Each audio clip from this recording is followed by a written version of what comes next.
দেখো দেখা যাচ্ছে, এটাতে পানি দেখা যাচ্ছে, বলো। এই যে পানি নড়তেছে, দেখছো? হ্যাঁ।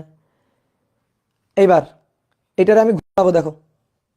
ঠিক আছে, আমার এখানে ধরো বেড টেড আছে, হ্যাঁ, ঘোরাইলে তো পানি পড়ে যাবে। তো দেখো আমি তোমার গ্যারান্টি দিয়ে বলতেছি পানি পড়বে না, গ্যারান্টি দিয়ে বলতেছি পানি পড়বে না।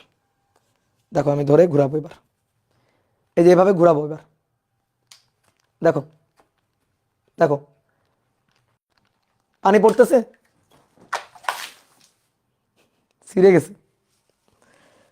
আয় হ্যাঁ, দেখাইতে পারলাম না।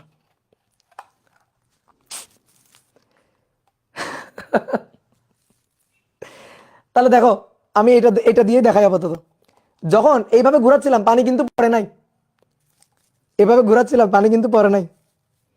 বিয়ে করি নাই, বুঝছো? বিয়ে করলে বউ এখন আমার ধৈরা এমন মায়ের দিত।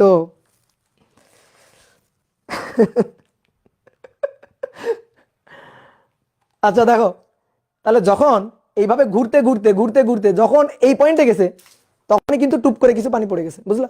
এখানে দেখেন, মানে এখানে যখন সুতায় ঢিল পড়ে গেছে, তখনই কিন্তু টুপ করে কিছু পানি পড়ে গেছে, বুঝলা? তাহলে এই হচ্ছে ঘটনা। তাহলে তুমি একটু শক্তপোক্ত নিয়ে যদি প্র্যাকটিস করো, বাসায় শক্তপোক্ত জিনিস নিয়ে প্র্যাকটিস করো, আমার মতো এরকম দুর্ঘটনা ঘটাইও না। কি ক্লিয়ার বলো?